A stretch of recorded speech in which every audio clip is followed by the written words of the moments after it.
Hello girls, next topic is our the problem of unemployment in India.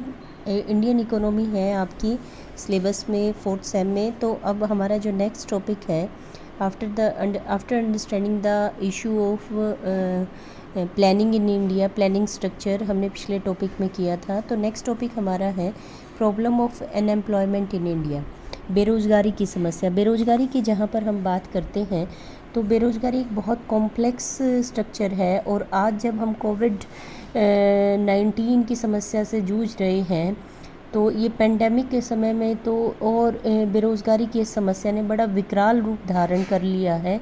और ये जो topic है, ये जो समस्या है आज के समय में न केवल भारत के सामने, विश्व के सभी देशों के सामने एक बड़ी समस्या के रूप में उभर कर आई है। और ख़ासकर उन देशों में बहुत ज़्यादा जहाँ पर लॉकडाउन जैसी जो प्रैक्टिसेस की गई हैं और सरकार की मजबूरी लगा लीजिए या फिर समय की मांग समझ सकते हैं हम। समय की मांग के अनुसार लॉकडाउन को जो लागू किया गया है लोगों के स्वास्थ्य को बचाने के लिए, स्वास्थ्य सेवाएं उपलब्ध करवाने के लिए, तो ऐसी स्थिति में बेरोज़गारी की समस्या ने बहुत विकराल रूप धारण कर लिया है। इंडिया में अगर हम बात करते हैं तो ये 20% से ऊपर जा चुकी है बेरोज़गारी, और कुछ राज्यों में तो जैसे हरियाणा जैसे राज्यों में तो इसकी परसेंटेज जो है 35% तक जा चुकी है, जो कि 4 या 5% के बीच में बेरोज़गारी की समस्या रहती थी, तभी एक बहुत बड़ी समस्या थी। और जब ये 35% तक जा चुकी है और पूरे विश्व में, पूरे भारत के अंदर औसत रूप से 20-21 के जो डाटा है, लेटेस्ट डाटा, उसके हिसाब से ये 20% से ऊपर जा चुकी है। तो आप समझ सकते हैं कि समस्या कितनी विकराल है। तो आज हम बेरोज़गारी के बारे में थोड़ा सा पॉइंट्स पढ़ेंगे कि what is unemployment, employment basically होती क्या है, इसको कैसे डिफ़ाइन किया जाता है, इसको हम कैसे काउंट करते हैं, हम कैसे तय करते हैं कि कोई भी व्यक्ति बेरोज़गार है या नहीं है। इसको बेरोज़गारी में प्रोफेसर पिगू की डेफिनेशन है कि एक व्यक्ति को उस समय बेरोज़गार कहा जाएगा जब उसके पास कोई रोज़गार के साधन नहीं है, परंतु वह रोज़गार प्राप्त करना चाहता है। कोई व्यक्ति अगर रोज़गार प्राप्त नहीं करना चाहता तो उसको हम बेरोज़गार नहीं कहेंगे।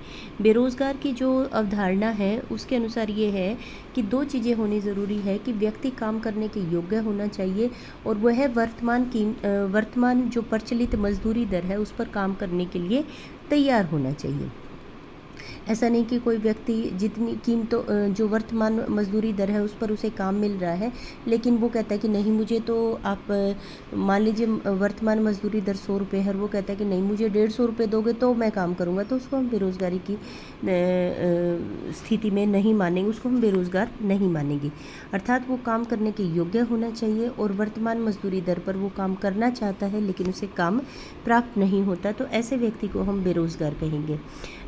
बेरोज़गार काउंट करने के लिए कि कोई भी व्यक्ति बेरोज़गार है या नहीं, इसके लिए हमने एक लेबर फोर्स अप्रोच अडॉप्ट की है, जिसके अनुसार हम मानक व्यक्ति वर्ष, स्टैंडर्ड पर्सन ईयर काउंट करते हैं। स्टैंडर्ड पर्सन ईयर के रूप में क्या है कि कोई भी व्यक्ति एक वर्ष में कम से कम 273 दिन के लिए और प्रतिदिन उसे 8 घंटे का काम मिले, और 273 दिन तक 273 डेज़ तक उसको जब ये काम मिलता है तो वह रोज़गार में कहलाता है। अगर उसको इस रूप में नहीं काम मिलता तो हम उसको बेरोज़गार कहते हैं। अब ये जो इसके हिसाब से बेरोज़गारी है वो भी कई रूप में काउंट होती है। मान लीजिए उसको पूरा 273 दिन नहीं मिलता, उसको कम दिन काम मिलता है, या फिर उसको 8 घंटे प्रतिदिन काम नहीं मिलता, उसको 4 घंटे या 3 घंटे काम मिलता है। तो इसके हिसाब से अलग अलग डेफिनेशंस की हमने निकाली है। तो उसके आधार पर भारत में बेरोज़गारी की प्रकृति व प्रकार, ये जो आगे हम पढ़ेंगे कि बेरोज़गारी कितने प्रकार की होती है, वो इसी आधार पर है। ये जो मानक स्टैंडर्ड पर्सन ईयर है, मानक व्यक्ति वर्ष है, इसके हिसाब से जो निम्न तरह की अभी हम जो बेरोज़गारियाँ पढ़ेंगे वो हम इसके हिसाब से हमने उनको अलग अलग नाम दिया है। तो सबसे पहले ये जो बेरोज़गारी हम पढ़ेंगे, ये बेरोज़गारी की जो प्रकार हैं, टाइप्स हैं, वो विश्व के लगभग सभी देशों में अलग अलग उससे पाई जाती हैं।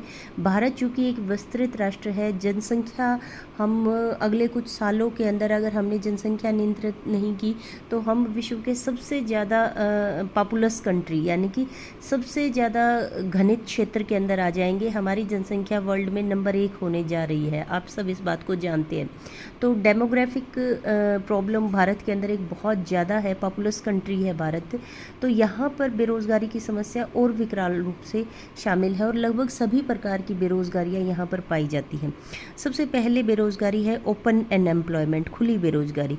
खुली बेरोज़गारी कौन सी बेरोज़गारी होती है कि व्यक्ति को साल भर में कोई काम नहीं मिलता, वो काम करना चाहता है, काम करने के योग्य है, लेकिन उसको कोई इसके सब के बावजूद भी वो उसको काम नहीं मिल रहा। उसके पास स्किल भी है, उसके पास तकनीक भी है, उसके बावजूद भी उसे काम नहीं मिल रहा। उसके बाद है अंडर एम्प्लॉयमेंट।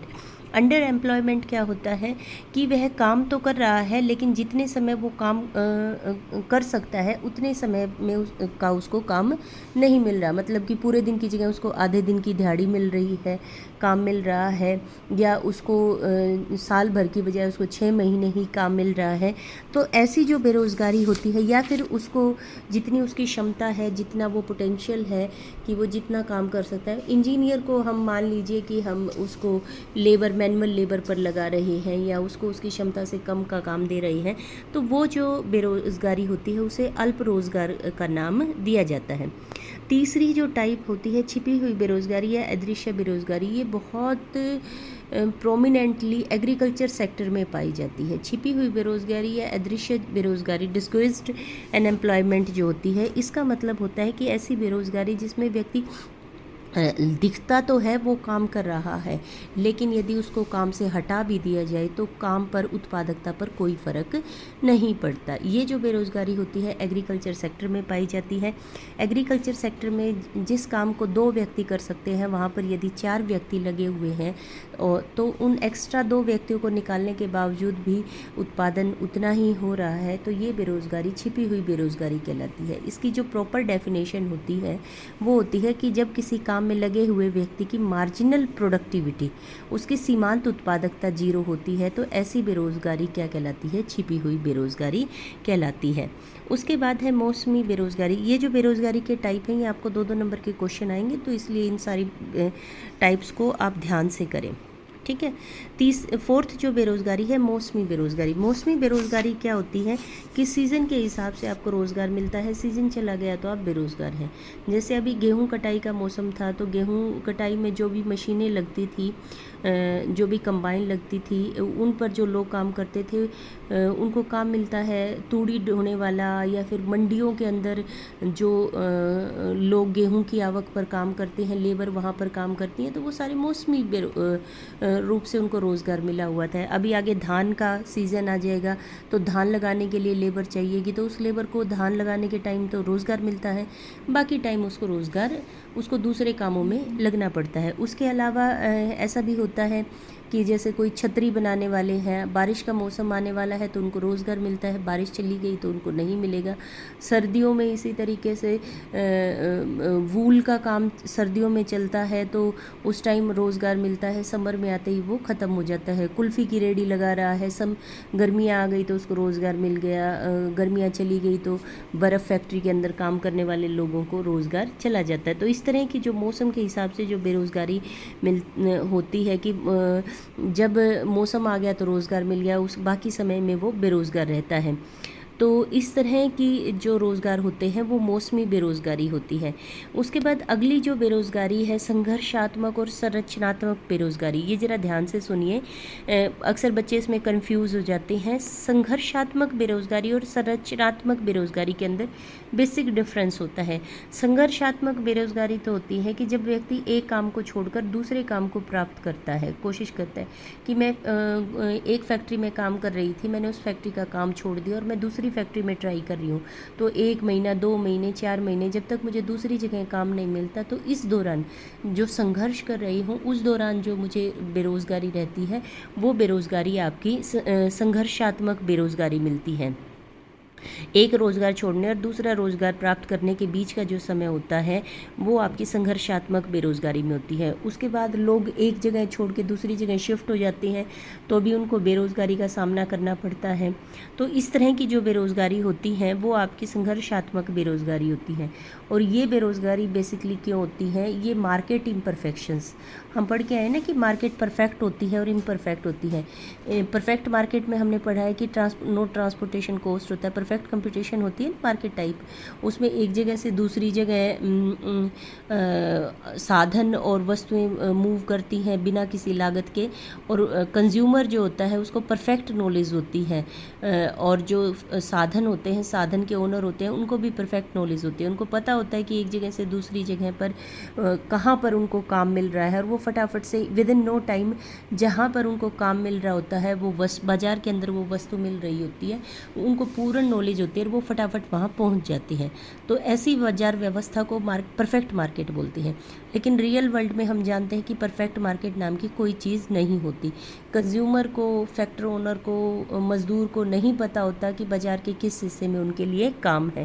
तो जब तक वो उस काम तक नहीं पहुंच पाते तब तक वो बेरोज़गार रहते हैं। ऐसी बेरोज़गारी आपकी संघर्षात्मक बेरोज़गारी कहलाती है। नेक्स्ट जो आपकी बेरोज़गारी है, संरचनात्मक बेरोज़गारी है।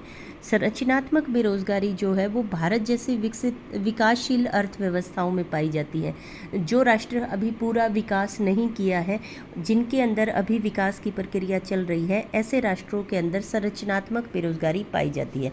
संरचनात्मक बेरोज़गारी कौन सी बेरोज़गारी होती है? कि जब इकोनॉमी के अंदर स्ट्रक्चरल चेंज होता है। स्ट्रक्चरल चेंज क्या होता है? आप जानते हैं कि ऑक्यूपेशनल स्ट्रक्चर होता है इकोनॉमीज़ का, primary sector, secondary sector, tertiary sector. जैसे ही कोई अर्थव्यवस्था अल्प विकास से विकास की तरफ जाती है तो वहाँ पे साधन जो है मूव करते हैं प्राइमरी सेक्टर से सेकेंडरी सेक्टर की तरफ, सेकेंडरी सेक्टर से टर्शरी सेक्टर की तरफ। तो इकोनॉमी के अंदर जब ये रिसोर्सेज मूव करते हैं प्राइमरी से सेकेंडरी, सेकेंडरी से टर्शरी में, तो जो लोग होते हैं, जो वर्कफोर्स होती है, वो भी मूव करती है प्राइमरी से सेकेंडरी, यानी कि वो कृषि को छोड़कर फैक्ट्रियों में काम करना शुरू करती है। तो जब वो कृषि को छोड़कर फैक्ट्रियों में काम करने के लिए आती है तो कुछ समय तक वो बेरोज़गार रहती है। पता नहीं होता कि हमारा इंडस्ट्रियल सेक्टर कितने लोगों को खपा पाएगा, कितने लोग आएंगे, उनको कितना टाइम लगेगा वहाँ पर रोज़गार प्राप्त करने के लिए। लोग खेतीबाड़ी को छोड़कर इंडस्ट्रीज़ में काम करने के लिए आते हैं। तो जब इस तरह का इकोनॉमी के अंदर स्ट्रक्चरल चेंज होता है, उनको लगता है कि खेतीबाड़ी में काम नहीं चल पा रहा, तो शहर में आके काम करने लगते हैं। तो ये जो बदलाव होता है, इस दौरान जो है जब वो शहर में आकर फैक्ट्रियों में काम ढूंढते हैं, काम करने लगते हैं, तो उनको टाइम लगता है सेट होने के लिए। सेकेंडरी सेक्टर को, प्राइमरी सेक्टर की लेबर को खपाने में टाइम लगता है। लेविंगस्टन थ्योरी है, लेविस की थ्योरी है। तो बहुत सारी ऐसी थ्योरीज़ हैं जो कहती हैं कि जब साधन एक क्षेत्र से दूसरे क्षेत्र में जाते हैं, एक सेक्टर से दूसरे सेक्टर में, तो कुछ समय तक वहाँ पर बेरोज़गारी रहती है। तो जब इकोनॉमी का स्ट्रक्चर चेंज होता है तो वहाँ पर जो बेरोज़गारी दिखाई देती है वो संरचनात्मक बेरोज़गारी होती है, क्योंकि इकोनॉमी का स्ट्रक्चर चेंज होता है, तकनीकी परिवर्तन होते हैं, काम का ढांचा परिवर्तित होता है, और इस दौरान साधन, इस परिवर्तन के दौरान जो साधन बेरोज़गार रहते हैं तो वो आपकी संरचनात्मक बेरोज़गारी कहलाती है। अल्प विकसित देशों में या विकासशील देशों में अक्सर इस तरह की बेरोज़गारी पाई जाती है। भारत के अंदर अगर हम प्रोमिनेंटली बात करते हैं तो भारत में दो तरह की बेरोज़गारी बहुत ज़्यादा है। एक संरचनात्मक बेरोज़गारी है और दूसरी छिपी हुई बेरोज़गारी है, क्योंकि यहाँ पर एग्रीकल्चर सेक्टर के अंदर आज भी हमारी सबसे ज़्यादा पॉपुलेशन लगी हुई है। आज़ाद हुए जब हम 80% के करीब लोग थे, और आज भी जो है 55 से 60% के बीच में लोग प्राइमरी सेक्टर के अंदर लगे हुए हैं।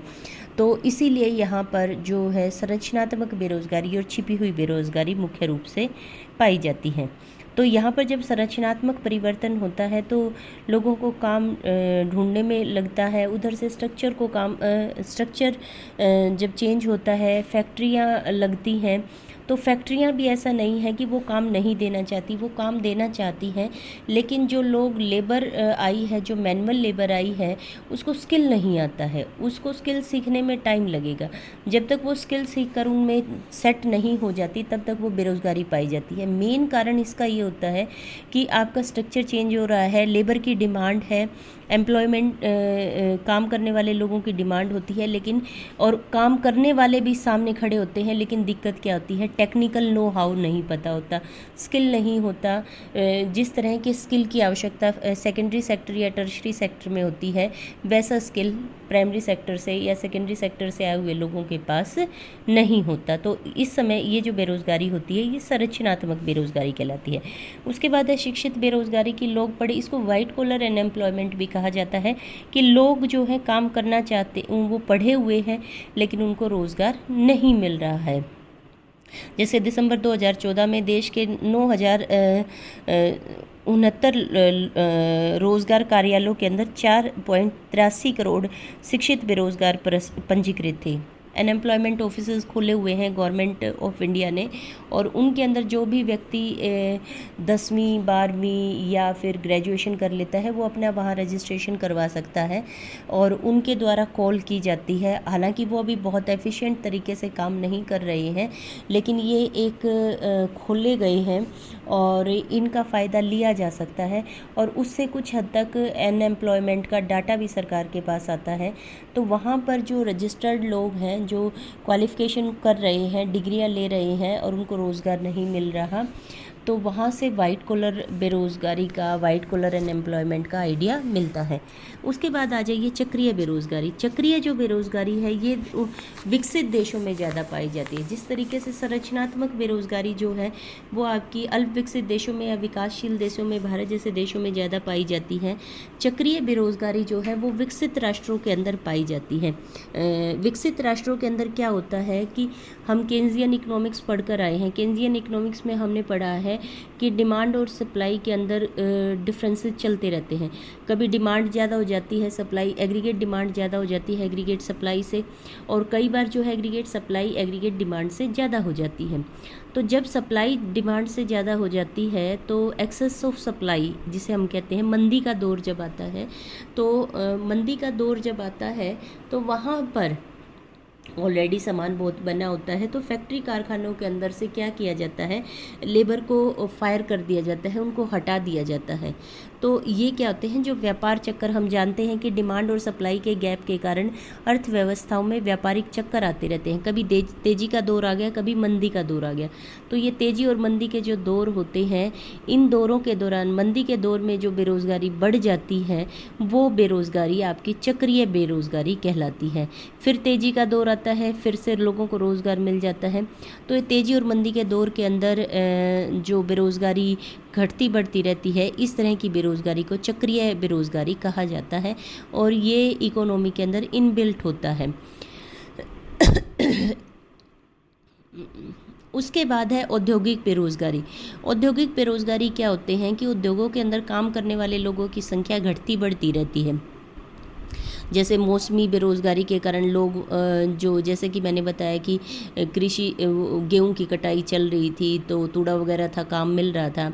फिर जब वो काम वगैरह बंद हो गया, गेहूं का सीज़न चला गया, धान का सीज़न चला गया, तो वो लेबर क्या सोचती हैं, 12 महीने खाली तो बाकी के 10 महीने खाली तो बैठ नहीं सकते, 2 महीने 3 महीने उनको वहाँ काम मिलता है। फिर वो क्या करते हैं, फैक्ट्रियों में काम करने के लिए आ जाते हैं। तो इस दौरान क्या होता है कि फैक्ट्रियों के अंदर काम करने वाले लोगों की संख्या बढ़ जाती है, उन पे दबाव बढ़ जाता है। तो ऐसी स्थिति में यहाँ बेरोज़गारों की संख्या बढ़ जाती है। ऐसी बेरोज़गारी को इंडस्ट्रियल अनएम्प्लॉयमेंट कहा जाता है। उसके बाद है बेरोज़गारी की प्रवृत्तियाँ या बेरोज़गारी की मात्रा। भारत में बेरोज़गारी का अनुमान, ये टेबल देखिए आप, 2001 से 2 से लेकर इसका डाटा है 2016-17 तक। इसके साथ साथ आपका जो है, मैंने मई 2020, उसके बाद दिसंबर 2020 का डाटा, फिर आपका अप्रैल 2021 का डाटा मैंने आपका साइट से लेकर दिया है। आप भी इसको वहाँ से अपडेट कर सकते हैं। इंडियन इकोनॉमी है, ये डायनामिक होती है, इसका डाटा जो है हर साल बदल जाता है, तो आप इसको वहाँ से डाटा को ले सकते हैं। लेकिन यहाँ पे हम ट्रेंड, मैं साइट आपको शेयर कर दूँगी, CMIE की साइट है, उस पर आपको पूरा डाटा मिल जाएगा। NSSO की साइट पर भी आपको पूरा ग्राफ मिल जाएगा, एक ही ग्राफ होगा, उस ग्राफ में से आप नंबर उठाकर लिख सकते हैं, अपडेटेड डाटा ले सकते हैं। तो वहाँ पर आप डाटा 5 से 10 मिनट लगनी है, कोई ज़्यादा लंबा चौड़ा टाइम नहीं है। तो वहाँ से हम डाटा लेते हैं। तो टोटल पॉपुलेशन है हमारी फर्स्ट कॉलम में। लेबर फोर्स हम जानते हैं ना कि काम करने का उसको स्किल भी है, काम करने के लिए उम्र भी होती है। 15 से लेकर 40 साल की जो उम्र होती है, वैसे तो 30 ईयर्स की, लेकिन 40 ईयर्स तक भी हम काउंट करते हैं, ये वर्क फोर्स कहलाती है। 15 साल के बाद व्यक्ति को काम करने के लायक समझा जाता है और 40 साल की उम्र तक वो काम करने के योग्य माना जाता है। 15 साल से कम उम्र की पॉपुलेशन को हम डिपेंडेंट पॉपुलेशन बोलते हैं, और इसी प्रकार से 40 साल की उम्र के बाद की जो पॉपुलेशन होती है वो भी पॉपुलेशन बर्डन के रूप में आती हैं। तो ये दोनों पॉपुलेशंस इस वर्किंग पॉपुलेशन के ऊपर, वर्क फोर्स के ऊपर बर्डन के रूप में काउंट होती है। तो ये जो पॉपुलेशन होती है, इस पॉपुलेशन की संख्या डिफरेंट ईयर्स में दी हुई है। 37.82 करोड़, 41.97 करोड़, 42.89 करोड़, 44.06 करोड़, 52.41 करोड़। उसके बाद इनमें से एम्प्लॉयड कितने हैं ये आप फोर्थ कॉलम में देख सकते हैं। और इन दोनों कॉलम का डिफरेंस जो है 37.82 माइनस 34.34, ये जो डिफरेंस है वो आपका अनएम्प्लॉयड लोगों का है। 3.5 करोड़ के करीब हैं दोनों सालों में। फिर ये 2.80 करोड़ हो गए, फिर उसके बाद 2.45 हो गए, और 16-17 में ये अनएम्प्लॉयमेंट आपकी लगभग 0.59 है। तो यहाँ पर हम इसकी परसेंटेज जब निकालते हैं तो वो पॉपुलेशन आपकी अनएम्प्लॉयमेंट रेट यहाँ पर है। लेकिन 2019-20 में हम देखते हैं तो ये अनएम्प्लॉयमेंट रेट कितना हो गया, 9.06 दिसंबर 2026 के अंदर। और अगर हम इसको बात करते हैं मई 2020 में, तो ये रेट था आपका 21.73%। और अप्रैल 2021 में जो अभी पिछले महीने हैं, ये आपका अनएम्प्लॉयमेंट रेट था 7.97%। तो कहने का मतलब है कि अनएम्प्लॉयमेंट रेट काफ़ी ज़्यादा है। और जो मई 2020 में ये 21.73% चला गया था, तो उस समय में आप हरियाणा के अंदर अगर एस्टीमेट लगाते हैं तो ये अनएम्प्लॉयमेंट रेट था 35.78%, 35% के करीब बेरोज़गारी है। तो ये डाटा है आपका। बेरोज़गारी का आकार कितना ख़तरनाक है भारत के अंदर, बेरोज़गारी की दर कितनी ज़्यादा है। इसमें पुरुषों में बेरोज़गारी तुलनात्मक रूप से कम है, 4.2% है। वह महिलाओं में इसके अनएम्प्लॉयमेंट रेट देखते हैं तो 7.8% है। शहरी क्षेत्रों के अंदर पुरुषों में बेरोज़गारी 3.3% है और महिलाओं में 12.1% है। तो यानी कि बेरोज़गारी को जब हम देखते हैं तो रूरल और अर्बन अनएम्प्लॉयमेंट देखते हैं कि ग्रामीण क्षेत्र में कितनी है, शहरी क्षेत्र में कितनी है। और दूसरा जो इसका क्राइटेरिया होता है इसको जज करने का, वो होता है जेंडर वाइज, महिलाओं में बेरोज़गारी कितनी है और पुरुषों के अंदर बेरोज़गारी कितनी है। तो इस ग्राउंड पर देखते हैं तो हम पाते हैं कि गाँव के अंदर जो है बेरोज़गारी कम है, शहरों के अंदर बेरोज़गारी ज़्यादा है। और दूसरा क्या है आपका, महिलाओं के अंदर बेरोज़गारी ज़्यादा है और पुरुषों के अंदर बेरोज़गारी कम है। उसके बाद है बेरोज़गारी की दरों में अंतर्राज्यीय विचलन। अंतर्राज्यीय विचलन का मतलब है कि सारी स्टेट्स में ये यूनिफॉर्म नहीं है, अलग अलग राज्य में इसकी परसेंटेज अलग अलग है। देख लीजिए त्रिपुरा में है कितनी ज़्यादा, 19.7% है। ये 15-16 का डाटा है, इसको आप अपडेट 19-20 का डाटा आप इसको ले सकते हैं उस साइट से। केरला के अंदर है ये डाटा जो है ना, मंथ वाइज भी होता है और ये डाटा जो है आपका एनुअल एवरेज भी होता है। तो आप इसका एवरेज डाटा लीजिए ईयर वाइज का। नीचे लिखा भी हुआ है ministry of labour and employment survey, इसकी साइट पर जाइए, वहाँ पर आपको ये डाटा पूरा मिल जाएगा। जब भी ये डाटा उठाया जाता है तो हमारे यहाँ कुछ एजेंसीज़ हैं जो इस तरह के डाटा इकट्ठे करते हैं, तो आप उन एजेंसीज़ की साइट से अपडेटेड डाटा ले सकते हैं। ठीक है, तो वो आपको फ्री ऑफ कॉस्ट पड़ा होता है। आपको सिर्फ अपने बुक में डालने के लिए वो अपडेटेड डाटा लेना होता है कि 19-20, अब आप 21-22 का आपका सेशन चल रहा है और आप जो है 16-17 का डाटा दे रही हो, जबकि ये हर महीने हर क्वार्टरली ये आपका डाटा रिवाइज हो जाता है। तो आप इसको अपडेट डाटा ले सकते हैं वहाँ से। तो इसमें देखिए गुजरात के अंदर ये परसेंटेज काफ़ी कम है। इसको आप साइट से और भी उठा सकते हैं। उसके बाद असंगठित क्षेत्र में रोज़गार, संगठित और असंगठित क्षेत्र होते हैं। संगठित तो वो होता है जिसका रिकॉर्ड होता है, असंगठित वो होता है जिसका रिकॉर्ड नहीं होता है। आपने मकान बनाया है, वहाँ पे लेबर को मजदूरी दे रहे हैं, वो असंगठित क्षेत्र है। संगठित क्षेत्र होता है कि जहाँ बाकायदा से रजिस्टर मेंटेन होते हैं, उनका रिकॉर्ड रखा जाता है, फैक्ट्री कारखानों के अंदर कितने लोगों को रोज़गार दिया गया है, रजिस्टर्ड जहाँ पर डाटा लिया जाता है तो वो आपका रजिस्टर्ड लेबर एम्प्लॉयमेंट कहलाता है। और अनऑर्गेनाइज्ड सेक्टर के अंदर जो डाटा लिया जाता है तो वो वहाँ पर अनऑर्गेनाइज्ड डाटा कहलाता है। तो इसमें देखिए केंद्र सरकार, ये आपका सार्वजनिक क्षेत्र, आप जानते हैं कि इंडियन इकोनॉमी मिक्स्ड इकोनॉमी है। मिक्स्ड इकोनॉमी के अंदर पब्लिक सेक्टर का और प्राइवेट सेक्टर का डाटा यहाँ पर दिया गया है। तो पब्लिक सेक्टर के अंदर केंद्रीय सरकार, राज्य सरकार, अर्ध सरकारी जो कॉरपोरेट सेक्टर कोऑपरेटिव सेक्टर होता है वहाँ पर, और जो आपके पब्लिक जो लोकल बॉडीज़ होती हैं वहाँ पर जो एम्प्लॉयमेंट दिया गया है, कुल मिलाकर 176.1 लाख लोगों को ये रोज़गार दिया गया है। जबकि प्राइवेट सेक्टर में, निजी क्षेत्र में नॉन एग्रीकल्चर लोगों को जो रोज़गार दिया गया है वो 119.7 लाख लोगों को रोज़गार दिया गया है। इसका मतलब क्या होता है कि गवर्नमेंट सेक्टर के अंदर लोगों को रोज़गार ज़्यादा मिलता है। और ये यहाँ पर जो निष्कर्ष है वो यहाँ से शुरू हुए हैं कि सकल घरेलू उत्पाद में तीव्र वृद्धि के बावजूद भी बेरोज़गारी की दर 1999-2000 में 7.3% से बढ़कर 2004-5 में 8.2% हो गई, जिससे कि पढ़े लिखे लोगों में निराशा आई है। 15-16 में बेरोज़गारी की दर कम होकर 5% हो गई, लेकिन 19-20 के अंदर ये बेरोज़गारी की दर 21.5% तक चली गई है। आप इसमें आगे ऐड कीजिए। शहरी क्षेत्रों में महिला बेरोज़गारी ग्रामीण क्षेत्रों की तुलना में अधिक है। महिलाओं में बेरोज़गारी ज़्यादा है। महिलाओं में बेरोज़गारी की दर पुरुषों से अधिक है। शहरी क्षेत्र में ज़्यादा है ग्रामीण क्षेत्र की तुलना में। शिक्षित वर्ग में बेरोज़गारी अनपढ़ों से अधिक है, मतलब कि एजुकेटेड लोग ज़्यादा बेरोज़गार हैं। उसके बाद है विभिन्न राज्यों में बेरोज़गारी दरों में बहुत अंतर है।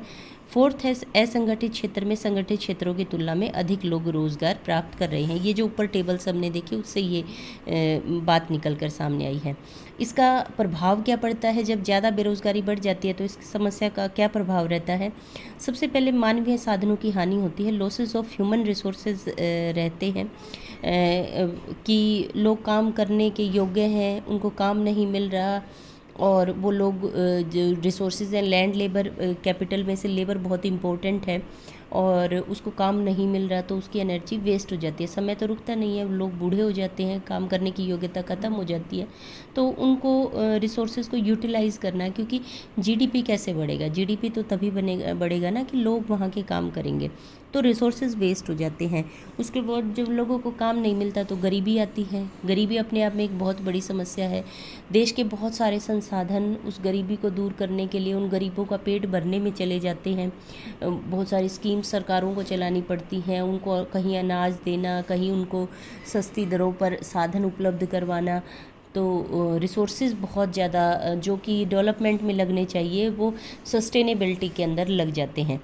उसके बाद है सामाजिक समस्याएं। जब लोगों को काम नहीं मिलता, बेरोज़गारी है, भूखे मर रहे हैं, तो वो क्या करते हैं, चोरी, डाका, इस तरह की जो ये सोशल लेवल्स जो होती हैं, सामाजिक जो बुराइयां होती हैं, ये पीक पर पहुंच जाती हैं। बेईमानी, अनैतिकता, शराबखोरी, जुएबाजी, चोरी, डकैती, ये सामाजिक समस्याएं उभर कर सामने आती हैं जो सोशल सिक्योरिटी के लिए एक बहुत बड़ा खतरा पैदा हो जाती हैं। उसके बाद जब लोगों को रोज़गार नहीं मिलता, आप देखिए सीरिया में, क्यूबा में, इन देशों के अंदर देखिए तो बेरोज़गारी के कारण यहाँ पर सरकारें तख्ता पलट हो गई हैं। तो लोग जब भूखे मरते हैं तो वो सरकारों का तख्ता पलट कर देते हैं। भारत के अंदर भी हालात ख़राब होते जा रहे हैं। Let's see what will happen. क्योंकि रोज़गार के लिए ही हमने सरकार को चुना था and government is failed to provide employment. Haryana में देखें तो 35% लोग बेरोज़गार हैं, तो ये काफ़ी क्राइसिस की स्थिति है। Let's see what will happen. श्रमिकों का शोषण होता है जब बेरोज़गारी होती है, तो जो एम्प्लॉयर होता है वो अक्सर जो एम्प्लॉइज़ होती है उनका शोषण करता है, उनको कम दरों पर रोज़गार देने की कोशिश करता है। उसके बाद भारत में बेरोज़गारी की समस्या का कारण क्या है? जनसंख्या बहुत तेज़ी से बढ़ी है, हम जानते हैं। पॉपुलेशन सबसे ज़्यादा एक बहुत बड़ी प्रॉब्लम है। We are going to be the top most populous country in the world. Bharat की जनसंख्या विश्व में जनसंख्या के आधार पर भारत विश्व के अंदर नंबर 1 होने वाला है। तो पॉपुलेशन के हिसाब से पॉपुलेशन जो है, इतनी बड़ी पॉपुलेशन को संभाल पाना अपने आप में एक समस्या है, और उसको रोज़गार दे पाना तो और भी बड़ी समस्या है। उसके बाद मैकेनाइजेशन है। मशीनीकरण के कारण मशीनीकरण हो गया है। फैक्ट्री कारखानों के अंदर ज़्यादातर काम मशीनों से किया जाता है क्योंकि वो कॉस्ट इफ़ेक्टिव रहता है। तो वहाँ पर जब मशीनों से ज़्यादा काम होता है तो कम लेबर से काम चल जाता है। टेक्निक आप जानते हैं 2 होती है, लेबर इंटेंसिव, कैपिटल इंटेंसिव। जब आप लेबर इंटेंसिव की बजाय कैपिटल इंटेंसिव टेक्निक से काम करेंगे तो लेबर को आपको बाहर करना पड़ेगा, तो उससे भी अनएम्प्लॉयमेंट बढ़ जाती है। हालांकि सरकार ने बड़े एफर्ट्स किए हैं, उन उद्योगों को बढ़ावा देने की कोशिश की है जो स्मॉल स्केल इंडस्ट्री और कोटेज इंडस्ट्री होती है, वहाँ पर बहुत एम्प्लॉयमेंट मिलती है। और बड़ी फैक्ट्रियों को भी उनके लिए भी कई कंडीशंस रखी हैं कि आपको इतने % लोगों को रोज़गार देना है। उसके बावजूद भी प्रॉफिटेबिलिटी एक अलग इशू रहता है, और क्या कहते हैं, एम्प्लॉयबिलिटी एक वो रहता है, इशू रहता है। तो ऐसी स्थिति के अंदर मशीनीकरण को सरकार ज़्यादा हद तक रोक भी नहीं सकती है, क्योंकि सामान जो मशीनों से बनाया जाता है वो कॉस्ट इफ़ेक्टिव होता है और उनसे प्रॉफिटेबिलिटी बनती है। तो ऐसी स्थिति में जो है रोज़गार को कई बार दरकिनार भी करना पड़ता है, इग्नोर करना पड़ता है, तो किया भी जाता है, और इससे बेरोज़गारी बढ़ती है। मशीनीकरण एक बहुत बड़ा कारण है। उसके बाद है कुटीर तथा लघु उद्योगों का पतन।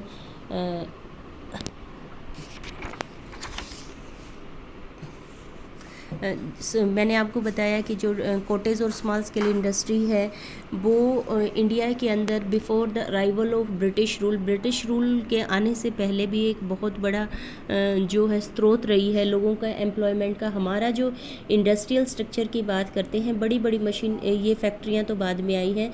एंशिएंट इंडिया में जब हम देखते हैं before the arrival of British rule, तो इंडिया का जो सस्टेनेबल इकोनॉमी थी वो ज़्यादातर लोग गांव में खेती बाड़ी करते थे, सस्टेनेबल एग्रीकल्चर थी। और जो शहरी क्षेत्र के अंदर भी लोग थे तो वो जो इकोनॉमी का जो औद्योगिकरण था, हमारी इकोनॉमी स्मॉल स्केल और कोटेज इंडस्ट्री पर टिकी हुई थी। ये छोटे उद्योग है जहाँ पर परिवार के लोग जो है मिलकर उत्पादन करते हैं और उसकी मार्केट में डिमांड भी होती थी। तो सबसे बड़ा रोज़गार देने वाला क्षेत्र जो है small scale and cottage industry होता था। और अंग्रेजी शासन के दौरान इनका काफ़ी पतन किया गया। आज़ादी के बाद गवर्नमेंट ने इनको रिवाइव किया, कोशिशें भी की, लेकिन उस हद तक इनको हम सपोर्ट नहीं कर पाए। हालांकि स्मॉल स्केल इंडस्ट्रीज़ को प्रमोट करने के लिए सरकार ने विभिन्न स्कीम भी चलाई हैं, जैसे सिडबी बैंक शुरू किया है ताकि इन उद्योगों को लोन दिया जा सके। बहुत सारी स्कीम्स भी चलाई हैं, फिर भी अभी तक ये उस स्तर तक रोज़गार नहीं प्रदान कर पाई है जिस हद तक इनको करना चाहिए। और इसका मुख्य कारण है कि मल्टीनेशनल कंपनीज़ जो 1990-91 के हमने लिबरलाइजेशन, प्राइवेटाइजेशन और ग्लोबलाइजेशन का कहा है, तो वो जो बड़े उद्योग कंपटीशन में आ गई हैं, एमएनसीज आ गई हैं, तो स्मॉल स्केल इंडस्ट्रीज़ का उनके सामने टिक पाना काफ़ी मुश्किल काम हो रहा है। उसके बाद है कृषि, एक मौसमी उद्योग है। इसके कारण यहाँ पर मौसमी उद्योग और बहुत बड़ी संख्या में पॉपुलेशन हमारी इसके अंदर लगी हुई है, और ये पॉपुलेशन अक्सर जो है मौसमी बेरोज़गारी और छिपी हुई बेरोज़गारी की शिकार रहती है। तो लोगों को यहाँ से निकालना और फिर उनको दूसरी जगह सेटल करना और उनको रोज़गार देना अपने आप में एक बहुत बड़ी समस्या है, बहुत हैवी टास्क है, क्योंकि पहले उस लेबर को वहाँ से निकालना, फिर उसको पहले आपको ट्रेनिंग देनी पड़ेगी, स्किल देना पड़ेगा, और उसके बाद आपको दूसरी जगह उनको काम देना पड़ेगा। तो ये एक लॉन्ग टर्म प्रोसेस है और ये एक बहुत बड़ी समस्या है और अब तक इस प्रोसेस को पूरा नहीं किया जा पाया है। उसके बाद है दोषपूर्ण शिक्षा प्रणाली। हमारी जो एजुकेशन सिस्टम है ये वोकेशनल कोर्सेज ओरिएंटेड नहीं है, ये एम्प्लॉयबिलिटी प्रोवाइड नहीं करती। हालांकि न्यू एजुकेशन पॉलिसी जो 2020 आई है, इससे बड़ी उम्मीदें हैं कि ये शायद हमारे एजुकेशन स्ट्रक्चर को सुधारेगी और लोगों स्टूडेंट्स को एम्प्लॉयबिलिटी सिखाएगी कि चाहे वो आर्ट्स का स्टूडेंट है, कॉमर्स का स्टूडेंट है, चाहे वो साइंस का स्टूडेंट है, चाहे वो इंजीनियरिंग कॉलेज का स्टूडेंट नहीं है, लेकिन उसको रोज़गार के लिए हमें तैयार करना पड़ेगा। तो हमारी एजुकेशन पढ़े लिखे तो तैयार कर रही है, लेकिन रोज़गार योग्य लेबर फोर्स को तैयार कर पाने में असक्षम रही है। हमारे जो वोकेशनल कोर्सेज़ की भी अगर हम बात करते हैं, चाहे इंजीनियरिंग की बात करते हैं, चाहे हम ITIs की बात करते हैं, ये स्किल क्रिएटिंग एजेंसीज़ हैं और यहाँ पर भी जो करिकुलम है that is not very updated. तो ये बहुत बड़ी समस्या है। तो हमारा जो करिकुलम सिस्टम है उसको बहुत सुधार की ज़रूरत है। उसके बाद बात कीजिए राष्ट्रीय रोज़गार नीति भी हमारी जो है वो प्लान्ड नहीं है। ठीक है, एक टोटल पूरा कर दिया गया है, लेकिन वो सही ढंग से इफ़ेक्टिव तरीके से लोगों को रोज़गार नहीं दे पा रही है। उसके बाद रोज़गार देने के लिए सबसे ज़रूरी होता है कि हम नई फैक्ट्री कारखाने खोलें, यानी कि हमारे पास इन्वेस्टमेंट के लिए फ़ंड होना चाहिए। हम इंडिया के अंदर सबसे बड़ी समस्या है, हम जानते हैं कि लो इनकम है, लो इनकम के कारण लो सेविंग है, लो सेविंग के कारण लो इन्वेस्टमेंट है। तो हमारी जो सेविंग और इन्वेस्टमेंट रेट है that is not at par, वो आवश्यकताओं के अनुरूप अभी तक नहीं है। तो इसलिए मज़दूरों के लिए संभव जो अवसर हैं वो अभी तक उत्पन्न नहीं किए जा सके हैं। उसके बाद है धीमा आर्थिक विकास। हमारी अर्थव्यवस्था अल्पकालीन है और यहाँ आर्थिक विकास की गति भी बहुत धीमी है। उसके बाद श्रमिकों की गतिहीनता, श्रमिक तैयार नहीं है, जहाँ उसको काम मिल रहा है वहाँ पर जाने के लिए तैयार नहीं है। एक जगह पर गांव में पड़ा हुआ है तो वो वहीं पर, हालांकि अब ऐसा नहीं है, लोग गांव को छोड़कर शहरों में आ रहे हैं या एक शहर से दूसरे शहर में जा रहे हैं जहाँ पर उनको रोज़गार मिल रहा है, लेकिन ये प्रवृत्ति को आने में काफ़ी टाइम लगा है। लोग वहीं पर गाँव में पड़े रहते हैं या दूर छोटे शहरों में पड़े रहते हैं जहाँ पर रोज़गार के कम अवसर होते हैं।